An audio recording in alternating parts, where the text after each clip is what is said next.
اعوذ باللہ من الشیطان الرجیم، بسم اللہ الرحمن الرحیم۔ جی دیکھیں، کل ہم نے آیت نمبر 125 کی تھی، اور 125 جو ہے وہ بہت زبردست آیت تھی۔ ہم نے آپ کو بتایا تھا اس میں بہت زیادہ سمجھنے کا ہے۔ تو آپ دیکھیں آیت نمبر 125 میں اللہ تعالیٰ نے فرمایا کہ ہم نے دوبارہ دیکھ لیجئے اس کو، کیونکہ یہ بڑا امپورٹنٹ پوائنٹ ہے، کیونکہ اللہ نے بتایا کہ اس کو ہم نے سینٹر پوائنٹ بنایا تمام جہان والوں کے لیے، اور یہ امن کی جگہ ہے، یہ پیس کی جگہ ہے، اس میں عبادت کی جاتی ہے، اس میں کوئی دنیاوی کام نہیں ہوتے اس جگہ پر، نہ ہی کوئی لڑائی جھگڑے ہوتے ہیں، اس میں پیس رکھنا ہوتا ہے، سکون رکھنا ہوتا ہے، اور اللہ کے کام کرنے ہوتے ہیں، اللہ کی باتیں ڈسکس ہوتی ہیں۔ اسی میں یہ ہونا تھا کہ حج میں جب سارے لوگ جمع ہوتے ہیں تو وہ کچھ ایک اپنا بنائیں کچھ کہ ہم مل کے کیا کریں گے۔ جب ساری دنیا کے مسلمان جمع ہوتے ہیں، اس میں سے ظاہری بات ہے ہر جگہ کے کچھ بڑے لوگ ہوتے ہیں، وہ ایک پینل بنائیں، وہ سوچیں کہ کیا کرنا ہے دین میں، کس طریقے سے دین پھیلانا ہے، کس طریقے سے دنیا میں اپنا ایک عہدہ بنانا ہے۔ دیکھیں نا، ضروری ہوتی ہے اپنی طاقت بنانا، کیونکہ جب تک آپ اپنی طاقت نہیں بناؤ گے نا، آپ کو سامنے والا کھا جاتا ہے۔ آپ دیکھو حضرت داؤد علیہ السلام نے لوہا اللہ نے نازل کیا، تو اس لوہے سے کتنی چیزیں بنائیں، اور جنگوں کی بھی چیزیں بنائیں، اور دیگیں بھی بنائی، جنگوں کی چیزیں بھی بنائی، یعنی آپ کو ایکسپلور کرنا ہوتا ہے۔ مسلمان تو آج کا بس ہاتھ پہ ہاتھ رکھ کے بیٹھا ہوا ہے، اس کو تو یہ لگتا ہے کہ سب کچھ صحیح ہو جائے گا، ایسے ہی مدد آ جائے گی، جبکہ اللہ تعالیٰ قرآن میں فرماتے ہیں کہ جو انسان اپنی خود کی مدد نہیں کرتا، اللہ بھی اس کی مدد نہیں کرتے، ہے نا۔ ہمیں تو یہی اللہ تعالیٰ سکھاتے ہیں۔ تو کس نے ہم کو سکھا دیا کہ تم بیٹھے رہو اور آیت کریمہ کے بس ختم کر لو، دوسرے ختم کر لو، وظیفے پڑھ لو تو مدد آ جائے گی؟ آپ کو خود کرنا پڑے گا۔ یہ دیکھیں نا، نان مسلمز آج کتنی ترقی پر ہیں، انہوں نے ایجادات کی ہیں، یہ اپنے ڈپارٹمنٹس بناتے ہیں، ایک سائنس کی ایجادات کرتا ہے، اس کو فری ہینڈ دیتے ہیں، اس کو ریاست جو ہے وہ سپورٹ کر رہی ہوتی ہے۔ یہ ساری چیزیں ہم دیکھتے ہیں کہ نان مسلمز میں آ گئی ہیں۔ ان کے یہاں سوشل ویلفیئر کا پورا ماحول ہوتا ہے، جو بڑے لوگوں کے لیے لوگ بسوں کی جو ٹکٹس ہوتی ہیں اس کے پیسے، اور الاؤنسز ہوتے ہیں بڑے لوگوں کے جو 70 سے اوپر ہوتے ہیں، اور دوسرے لوگوں کے جو نئی جاب لیس ہوتے ہیں ان کی مدد یہ لوگ کرتے ہیں۔ ان کی سکولز فری ہوتی ہیں، وہ بھی بہت اچھی سکولز ہوتی ہیں، ان کے ہاسپٹلز فری ہوتے ہیں۔ کتنا کام یہ لوگ کرتے ہیں کہ جو اللہ تعالیٰ نے ایک ہم کو بنایا۔ تو دیکھیں، آپ کو ایک معاشرہ بنانا پڑتا ہے، اور ایک اپنی طاقت شو کرنی پڑتی ہے دنیا میں، تبھی آپ کی کچھ سے ہوتی ہے۔ سے میرا مطلب ہے کہ جب آپ کچھ کہتے ہو تو سامنے والے پہ کچھ اثر ہوتا ہے اس بات کا، اگر آپ کے اندر طاقت ہو تو۔ آج آپ دیکھیں، طاقت نہیں ہے مسلمانوں کے پاس۔ مسلمان، حالانکہ مسلمانوں کے پاس کتنا تیل اللہ تعالیٰ نے آئل سے مالا مال کیا، لیکن وہ آئل کے بس عیاشی کرتے چلے گئے۔ کوئی چیز نہ ان کے پڑھے لکھے، کوئی پڑھایا لکھایا اپنے بچوں کو، اب پھر سے یہ سسٹم کچھ سٹارٹ ہوا ہے، نہ ہی کوئی سائنسدان بنے، نہ ہی کوئی ڈاکٹرز بنے، نہ ہی کوئی بڑے عہدوں پر ہے، بس عیاشیاں کرتے رہے، اور سمجھا کہ تیل ہی بس ہمارے کام آئے گا۔ آج آپ دیکھیں، سب ذلیل ہیں، سب امریکہ کے آگے ایسے بنے ہوئے ہوتے ہیں کہ جیسے کچھ بول ہی نہیں سکتے، بھیک منگے لگ رہے ہوتے ہیں سب۔ اس میں کوئی ان کا کوئی قصور نہیں ہے، وہ تو اپنی جگہ جو گناہ کر رہے ہیں وہ کر رہے ہیں، لیکن قصور ہمارا ہے۔ ہم ذلیل ہو رہے ہیں تو ہم کو دیکھنا چاہیے کہ ہم کیوں ذلیل ہو رہے ہیں، کیونکہ قرآن آپ کو یہی بتاتا ہے نا کہ مشکلیں آئیں گی، لیکن تمہاری اپنی جانوں کی وجہ سے آتی ہیں، اور آزمائیں گے بھی اللہ تعالیٰ کہ تم بھئی آزمائش میں کیسے پورے اترتے ہو۔ لیکن ہم تو پورے نہیں اترے۔ ہم کو اللہ سے زیادہ تو لوگوں سے ڈر لگتا ہے۔ اپنے کوئی خدا نہیں بنایا، ہم نے کوئی اپنی ایک اسٹرانگ پوزیشن نہیں بنائی، ہم نے اپنی ایک طاقت نہیں بنائی کہ سامنے والا ہم سے ڈرے۔ ہمارے اندر کوئی یونٹی ہی نہیں ہے۔ تو جو حج کا ایک ٹائم تھا جو اللہ تعالیٰ نے ہم کو دیا، جیسے ہماری مسجد ہوتی ہے کمیونٹی پہ، اس کو بھی آپ ایک کمیونٹی بنا سکتے ہو۔ آپ کو پتہ ہے باہر جو مسجدیں ہوتی ہیں نا، اس میں اتنے سوشل ورک کے کام ہوتے ہیں، امریکہ میں، کینیڈا میں، جہاں وہاں پر بہت زیادہ مسجدوں سے ہی سوشل ورک کے کام ہوتے ہیں۔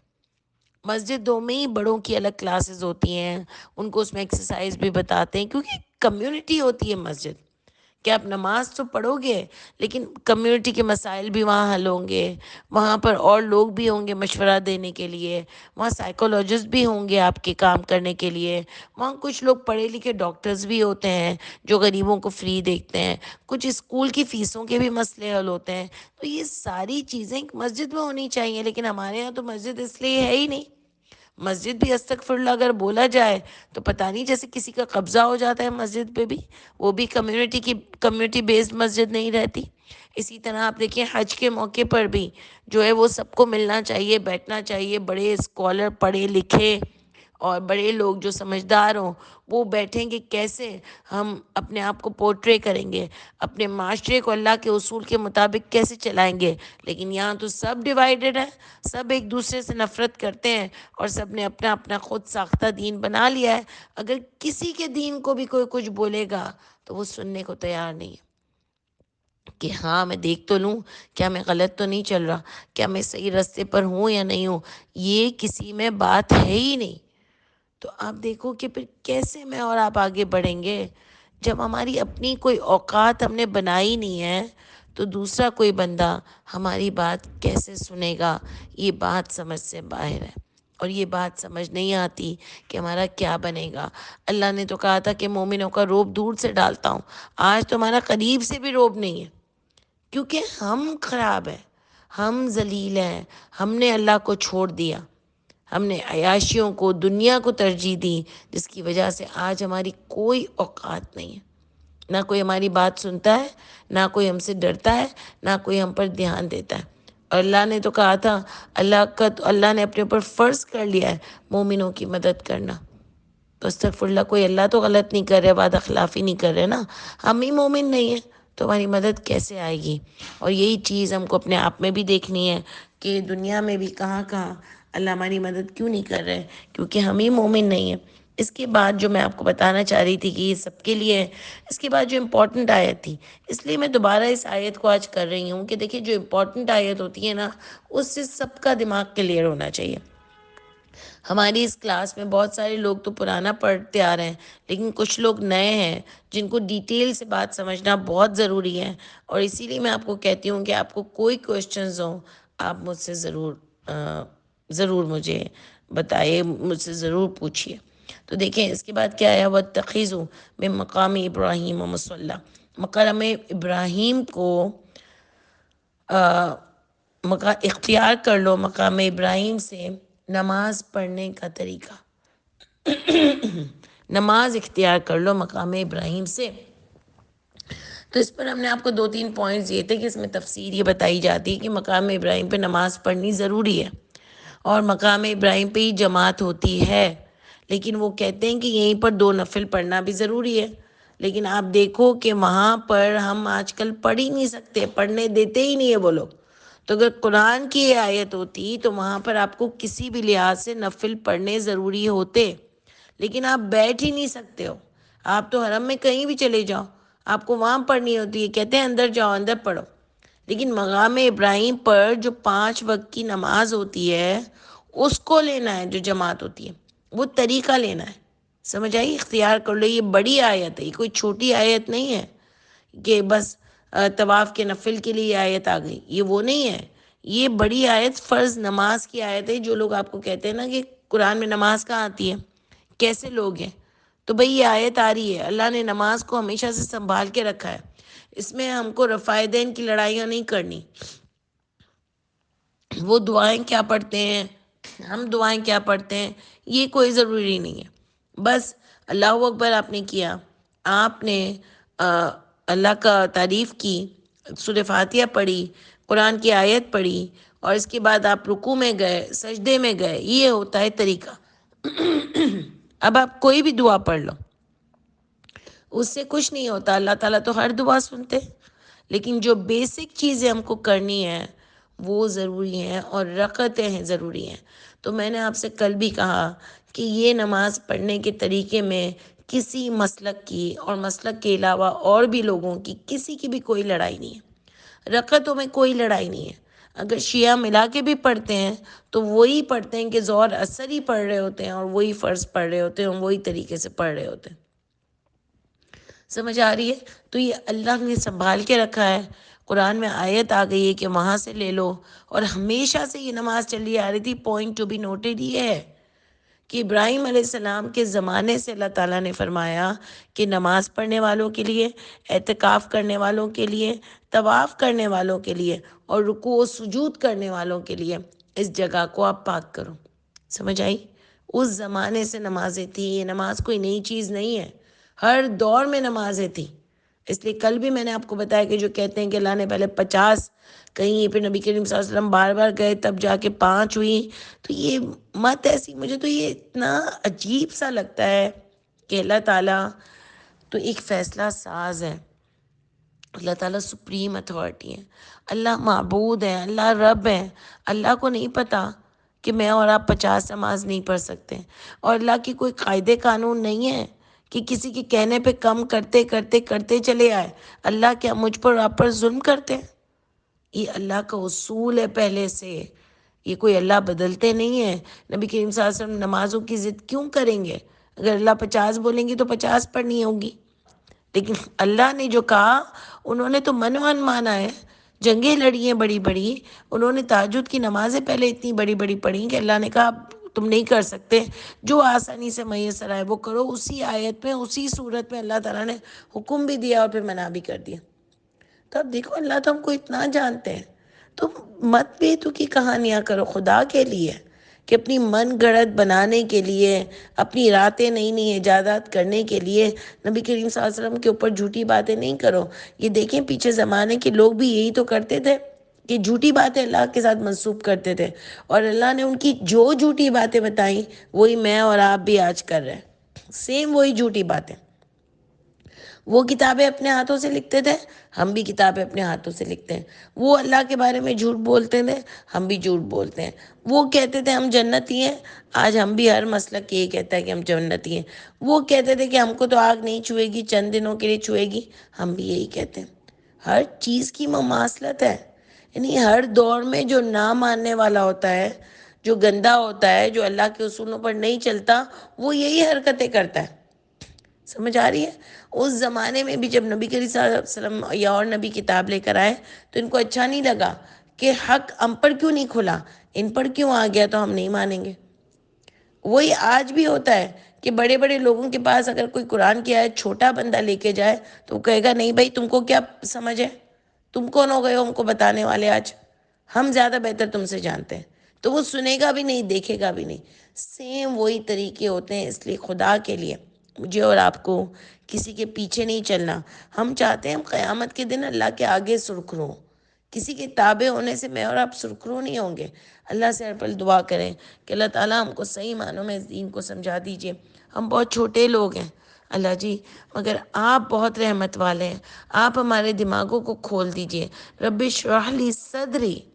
اللہ تعالیٰ ہمارے دماغوں کو، ہمارے دلوں کو کھول دیجئے اور ہم کو آیتوں کو بہترین طریقے سے سمجھنے والا بنائیے.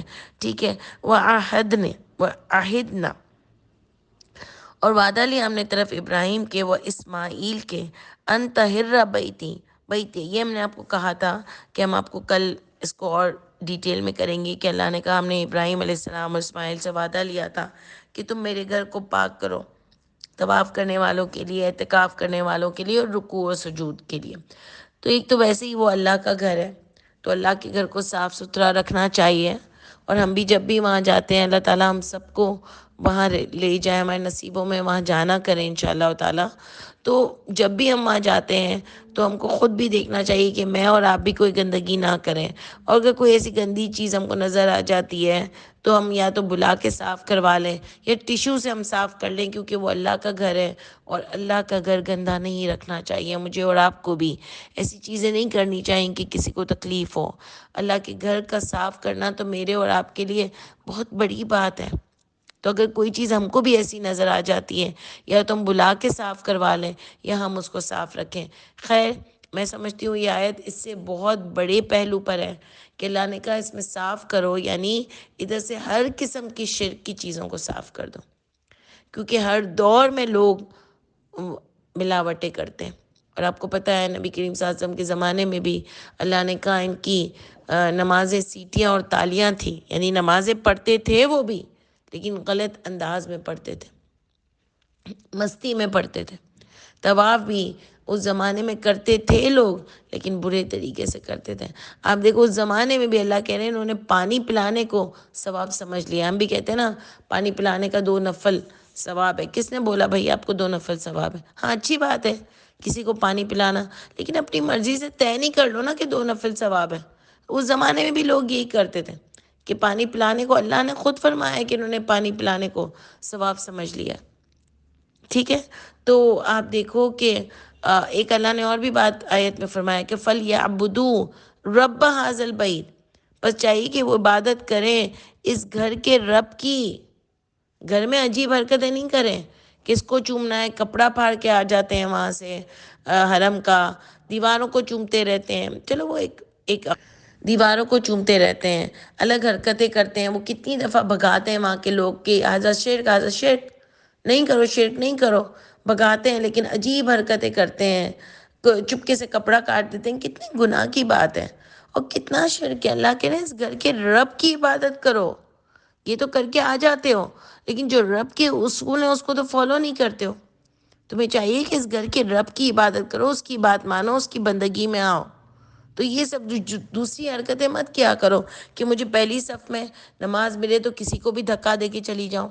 طواف کر رہے ہو تو آدمی بھی دھکے مار رہے ہیں، عورتیں بھی دھکے مار رہی ہیں۔ کوئی طریقہ ہے؟ کوئی نان مسلم آ کے حجر اسود پہ مجھے اور آپ کو دیکھ لے، ہماری قوم کو دیکھ لے، مسلمانوں کو، کہ کتنی بدتمیزی سے وہاں پر جاتی ہے چومنے اس کو، تو وہ کبھی بھی ہم سے امپریس نہیں ہوگا اور اسلام نہیں لائے گا۔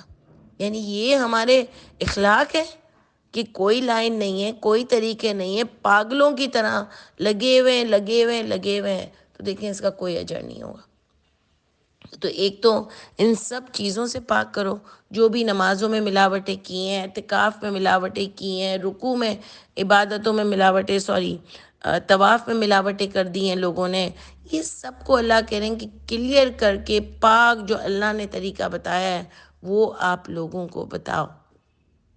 جب دین میں کتابوں میں ملاوٹیں کر لی تھیں، جب اپنی خود ساختہ ملت بنا لی تھی، تو آپ سوچو عبادتوں میں کتنی ملاوٹیں کر لی ہوں گی، کتنا نقصان پہنچایا ہوگا دین کو۔ تو ابراہیم علیہ السلام سے اللہ تعالیٰ فرماتے ہیں کہ آپ ان کو پاک صاف کرو۔ ہر نبی آ کے کرتا تھا، پھر بھی ہر دور میں لوگ اس میں ملاوٹیں کر دیتے تھے۔ اور کیسے یہ ملاوٹیں سے ہم اپنے آپ کو روک سکتے ہیں کہ ہم قرآن کو سمجھیں اور اس پر عمل کریں۔ دیکھیں اللہ تعالیٰ نے ان کو بہت بڑا کام دیا تھا، تو مجھے اور آپ کو بھی بہت بڑے کام کرنے کی ضرورت کہ میں اور آپ صحیح معنوں میں اس دین کو سمجھیں اور سمجھیں کہ اللہ ہم سے چاہتے کیا ہیں۔ اللہ یہ چاہتے ہیں، یہاں سے پتہ چلا جو ابراہیم علیہ السلام کی ہم نے بات سنی کہ اللہ کو زندگی میں خوشی اور غم میں اللہ کو نہیں بھولو، غم میں بھی اللہ کے علاوہ کسی سے نہیں مانگو، صرف اللہ سے مانگو، اللہ سے کلوز رہو، اللہ کے اصولوں پر چلتے رہو۔ اللہ ہی مشکل کو دور بھی کر سکتے ہیں اور اللہ ہی تمہاری دعاؤں کو قبول بھی کر سکتے ہیں۔ اس کے علاوہ کوئی نہیں ہے جو تم سے کچھ لے سکتا ہو اور تم کو کچھ دے سکتا ہو۔ نمبر 2، بڑے سے بڑا آدمی ہو، نیک سے نیک آدمی ہو، وہ بھی اپنی اولاد کو بھی، اولاد تک کو امامت بھی نہیں دے سکتا، تو جنت میں کیا لے جائے گا جب دنیا کی امامت نہیں لی جا سکتا۔ اس سے پتہ چلا کہ سب کو اپنی محنت خود کرنی پڑے گی، سب کو اپنی محنت سے جنت کمانی پڑے گی۔ کوئی بھیک میں نہیں دے سکتا، کوئی نبی نہیں دے سکتا، کوئی شفاعت نہیں کر سکتا، کوئی بدلہ نہیں لیا جائے گا، کوئی حافظ قرآن نہیں دے سکتا، کوئی آپ نے یہاں پر کسی سے بیعت لے لی ہو وہ آپ کو نہیں بچا سکتا، کچھ بھی نہیں ہو سکتا صرف اپنی محنت سے۔ اور دوسرا، اگر ابراہیم علیہ السلام کو اللہ تعالیٰ ہم کو فرماتے ہیں کہ ابراہیم کی ذات میں تمہارے لیے نمونہ ہے، تو جیسے انہوں نے اس وقت ساری عبادتوں سے جھوٹ کو نکالا تھا، آج میرا اور آپ کا بھی کام یہ ہونا چاہیے کہ ہم جھوٹ کو نکالیں۔ اور قرآن سے ہم کو نماز کا طریقہ ملتا ہے، کیونکہ اللہ کہہ رہے ہیں وہاں سے اختیار کر لو، تو ہم کو تو یہ بات اسی طرح سمجھ آتی ہے۔ ٹھیک ہے، انشاءاللہ پھر کل کنٹینیو کریں گے۔ سبحان ربک رب العزت عما یصفون وسلام علی المرسلین والحمد للہ رب العالمین۔ السلام علیکم ورحمۃ اللہ وبرکاتہ۔